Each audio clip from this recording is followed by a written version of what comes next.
There's a version of you that nobody can mess with. A version of you that doesn't flinch when someone comes at you sideways. A version of you that doesn't lose sleep over what somebody said at the office, what some stranger posted online, or what an ex-friend whispered behind your back. A version of you that moves through the world with such quiet confidence that people feel it before you even open your mouth. That version of you isn't some fantasy. It's not reserved for celebrities, billionaires, or people who had some perfect upbringing. It's available to you right now. But to get there, you've got to be willing to unlearn almost everything society taught you about how to respond to people. Because here's the hard truth. Most of what you were taught about strength is completely backwards. You were taught that strength means speaking up, defending yourself, fighting back, proving your point, making sure people know they can't walk over you. And because of that, you've spent years, maybe decades, wasting your most valuable resources on people and situations that were never worth it. Every time you fired back at someone who wasn't worth your time, you gave them something they didn't deserve: your energy. Every time you stayed up at night mentally rehearsing arguments, you handed your peace of mind over to someone who probably forgot what they said to you the very next morning. Every time you bent over backwards explaining yourself to people who never planned on understanding you anyway, you surrendered a piece of your power. That ends today. What I'm going to walk you through are 7 psychological laws, principles that Machiavelli studied, refined, and applied over 500 years ago, and that the most strategically powerful minds throughout history have understood ever since. That will completely change how you operate. Not by turning you into a cold, emotionless robot, not by making you distant or difficult, but by making you genuinely untouchable. By putting you in the driver's seat of every interaction, every relationship, and every situation in your life. Let's get into it. Law 1. Your attention is the most valuable thing you own. Law 1. Your attention is the most valuable thing you own. Most people think their most valuable asset is their time, but time without attention is worthless. You can have all the hours in the world, but if your focus is scattered across drama, distractions, you'll end up broke in the ways that matter most. Here's what nobody ever tells you about attention. Wherever it goes, power follows. Think about that for a second. Every single moment you give someone your attention, your focus, your mental energy, your emotional bandwidth, you are making an investment. And like any investment, the only question that matters is this: what's the return when you respond to someone who disrespected you? What's the return when you engage with someone who's been stirring up drama? What's the return when you spend 3 hours of your evening emotionally chewing on something some coworker said at lunch? What's the return? The answer is nothing. Less than nothing, actually, because you've paid a cost with zero gain. Psychologically powerful people understand this at a cellular level. They treat their attention the way a serious investor treats capital. They don't throw it at every opportunity that comes knocking. They don't spread it thin across things that will never produce results. They are ruthlessly selective. And because of that selectivity, their attention actually means something. When they focus on you, you feel it. When they give you their time, it carries weight. And that weight, that's influence. That's magnetism. Here's the practical shift you need to make starting today. Before you give anything, your response, your time, your emotional energy, ask one question. Does this deserve it? Not, should I be polite? Not, will they think I'm rude if I don't respond? Just, does this deserve my attention? If the answer is no, you move on. No guilt, no second guessing, no explanation. The people who've built real power in their lives aren't the ones who responded to everything. They're the ones who responded to the right things. They created an invisible filter, and only what passed through that filter got access to them. You need that filter. Build it. Honor it. And watch how quickly your energy levels, your focus, and your results begin to transform. Law 2. Silence is not surrender, it's domination.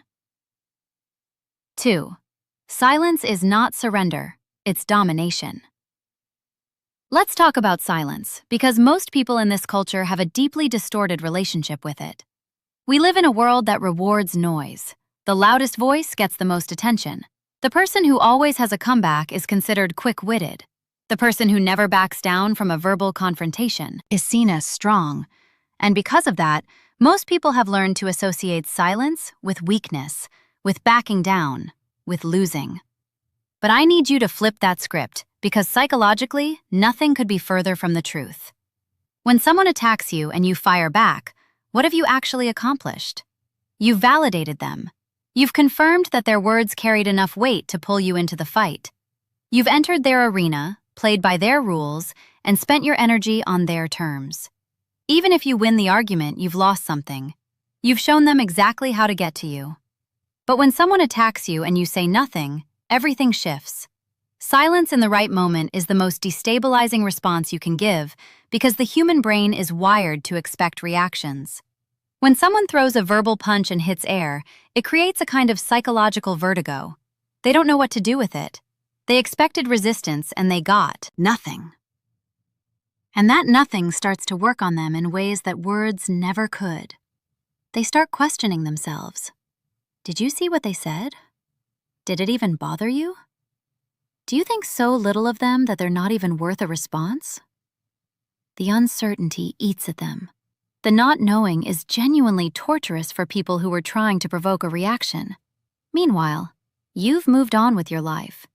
This is what real psychological strength looks like. Not the loudest comeback, not the most devastating insult, just the calm, quiet signal that says, "You don't register. You are not a threat worth acknowledging. You're not even an inconvenience." Machiavelli saw this play out in the courts and councils of Renaissance Italy. The leaders who survived the longest weren't the ones who argued the loudest. They were the ones who knew when saying nothing was the most powerful statement they could make. There's another dimension to this. Every word you speak is information. Every time you explain yourself, you reveal what you care about. Every time you defend yourself, you show people where your soft spots are. And anyone who wants to manipulate you will file that information away and use it against you the next chance they get. Silence gives them nothing. No data, no emotional tells, no map of your vulnerabilities. You become, in a very real sense, unreadable. And unreadable people are impossible to control. Now, this doesn't mean you never speak. There are absolutely moments that call for your voice, your passion, your presence. But those moments should be chosen, not reactive, strategic, not impulsive. When you do speak, it carries weight precisely because you don't speak carelessly. The goal isn't to be permanently closed off. The goal is to make sure that every time you open your mouth, it means something. Choose your silence. Choose your words. And understand that in many situations, the most powerful thing you'll ever say is nothing at all. Law 3. Scarcity is the engine of value. Law 3. Scarcity is the engine of value. There's a reason the things we want most in life are things we can't always have. It's not a coincidence, it's psychology. Human beings are hardwired to value what's rare and discount what's abundant. It's baked into our biology. Scarcity signals value. Abundance signals disposability.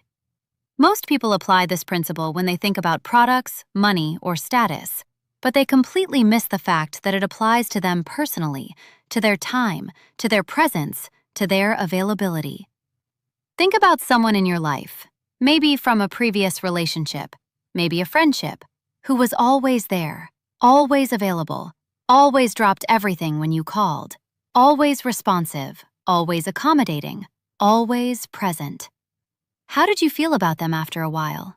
If you're being honest, probably something between comfort and boredom, maybe even a little suffocated. And here's the uncomfortable truth. You probably didn't value their presence the way you should have, precisely because it was always there. There was no cost to accessing it, and we don't value what costs us nothing. Now flip it.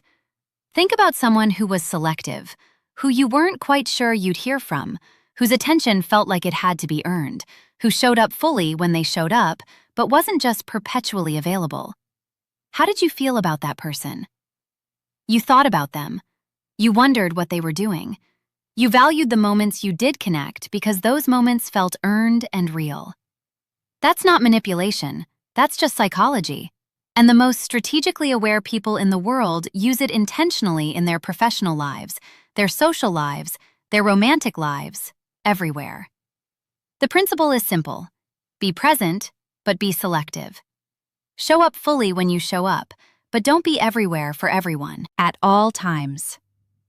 Stop being the person who responds to every text in 30 seconds. Stop being the one who rearranges their whole schedule every time someone needs something. Stop making yourself so constantly available that people start to take your presence for granted, because they will. People always take for granted what feels permanent and unlimited. Instead, let your availability reflect your priorities. Be fully engaged when you're engaged, but pull back when something or someone isn't deserving of your full presence. This isn't about being flaky or unreliable. It's about being intentional. And when people start to feel that intentionality, when they realize that your presence is given, not guaranteed, your value in their lives goes up. They start working to keep you in the picture instead of assuming you'll always be there. You don't have to disappear to be valued. You just have to make sure that being with you feels like something worth showing up for. Law 4. The mind-bending power of the non-reaction. 4. The mind-bending power of the non-reaction.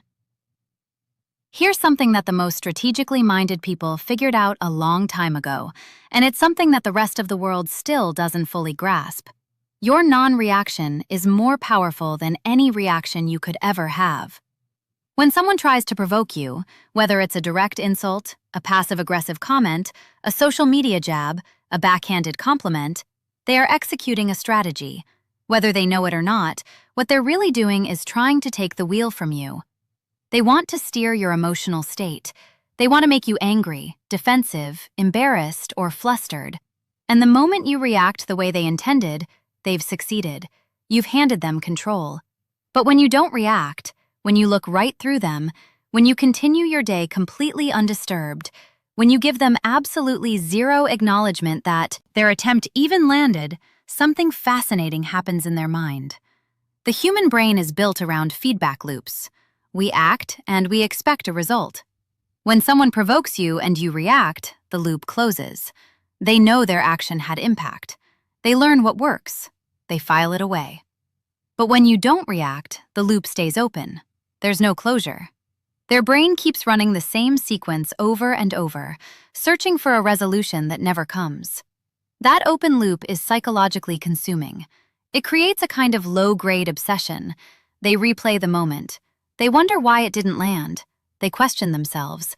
And all of that mental energy they're burning is energy they're spending on you, while you're spending zero mental energy on them. Let that sink in. They're fighting a battle that you're not even participating in, and they're losing. This is true at every scale. The coworker who makes a snide comment and watches you laugh and move on. The person online who leaves a nasty comment and gets nothing back. Not a response, not even a like, just silence. The ex who tries to get under your skin through mutual friends and finds that their attempts bounce right off you. Non-reaction isn't passivity, it's a statement. It says, "You have no grip on me. You don't affect my emotional state. You are not in my world the way you want to be." And that statement hits harder than any clapback ever could. Practice this deliberately. The next time you feel the urge to respond to something unworthy, pause, breathe, let the moment pass, and notice how it feels to watch someone's attempt to destabilize you just float by harmlessly.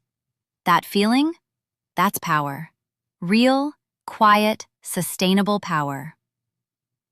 Law 5. Know who to cut and do it cleanly. Law 5. Know who to cut and do it cleanly. Not everyone in your life deserves to be there. That might sound harsh, but it's one of the most compassionate things you can accept. Because when you allow the wrong people to occupy space in your life, you don't just drain your own resources, you also deprive the right people of your best self. There are 3 categories of people that you need to examine honestly and cut cleanly if necessary. The first category is your adversaries. Not people who disagree with you. Healthy disagreement is valuable. I mean the people who are actively working against you. The ones who smile to your face and undermine you behind your back. The ones who celebrate your stumbles and minimize your wins. The ones who would genuinely prefer to see you fail. The temptation when you identify these people is to expose them, confront them, or publicly call them out. You want justice. You want people to know the truth. But here's the strategic reality. Engaging with them gives them a platform. It makes them relevant. It pulls you down to a level where fighting the battle takes all your energy, leaving nothing for actually winning. The move is to erase them. Not dramatically, not publicly, just quietly and completely. Stop giving them your attention. Stop referencing them. Stop letting their existence shape your decisions. And then keep building, keep winning, keep rising, because your success is a far more devastating response than anything you could say to them directly. The second category is the chronic critics. These are people who never create anything, never build anything, never put their own work on the line. They just sit on the sidelines and tear down everyone who does. These people are not your problem. They are not your responsibility. You owe them nothing. Not a response, not a defense, not even a moment of consideration. The only thing critics need is an audience.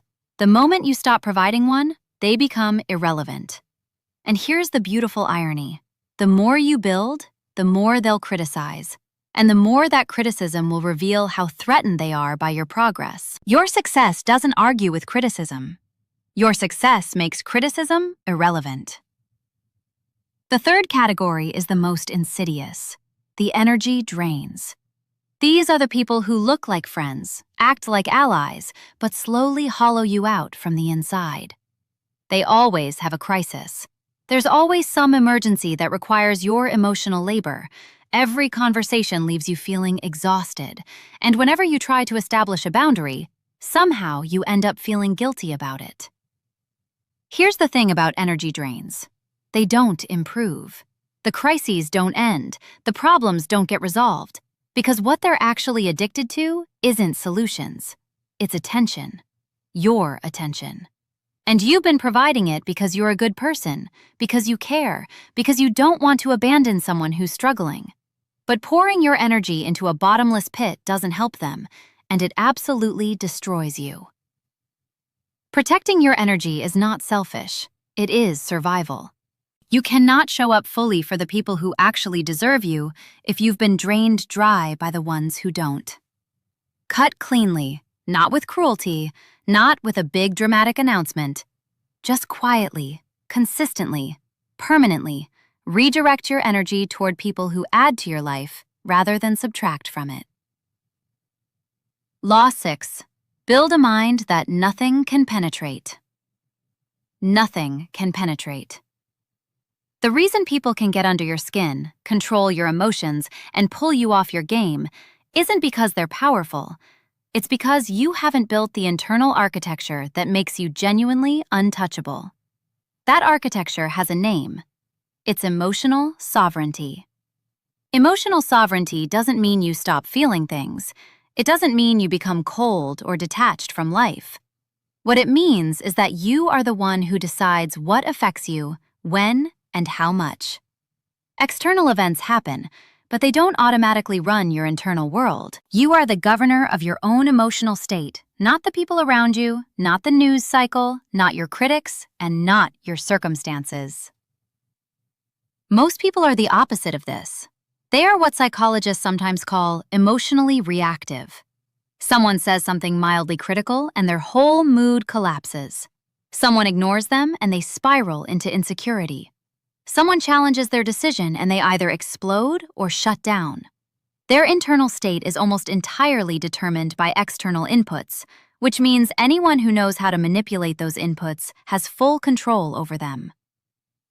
The first step toward emotional sovereignty is radical self-awareness. You need to identify your specific emotional triggers, the precise situations, words, or behaviors that reliably knock you off balance. What makes you defensive? What makes you need to explain yourself? What makes you angry enough to do something you'll regret? What makes you seek approval from people who don't deserve to give it? Those triggers are the cracks in your armor. And whether people are doing it consciously or not, they will find those cracks and press on them. The angry person is predictable. The insecure person is manipulable. The person who needs to be right is controllable. Know your cracks. The second step is deliberate desensitization. This means repeatedly exposing yourself mentally, emotionally, experientially to the things that used to trigger you until they stop triggering you. Not by avoiding them, but by facing them with increasing calm. Someone questions your competence, and instead of firing up, you get curious. Someone tries to embarrass you, and instead of shrinking, you stay grounded. Someone tries to make you feel small, and instead of absorbing it, you just let it slide right off. This takes time. It takes practice. But here's what happens on the other side of that practice. You become genuinely unmanipulable. People will try their old tactics and find they don't work anymore. And when someone realizes that their tools are useless on you, they either develop respect or they leave you alone. Both are excellent outcomes. Emotional sovereignty is the foundation that everything else in this conversation is built on. You can learn every tactical principle in the world, but if your emotional state is still being hijacked by external events, none of it will hold. Build the foundation first. Build it strong and watch how different the world looks when you're no longer a passenger in your own life. Law 7. The art of winning without moving. 7. The art of winning without moving. Here's the most sophisticated principle of all, and in some ways the hardest to internalize, because it runs completely counter to everything our hustle-obsessed culture teaches us. Sometimes the most powerful move is no move at all. We've been conditioned to believe that power is action, that winning means fighting. That if you're not constantly producing, performing, defending, and proving, you're falling behind. And so, we exhaust ourselves. We fight every battle. We respond to every provocation. We engage every critic. We treat every challenge as an emergency requiring an immediate response. And all of that frantic activity, most of it is wasted energy. Most of those battles weren't worth fighting. Most of those responses weren't necessary.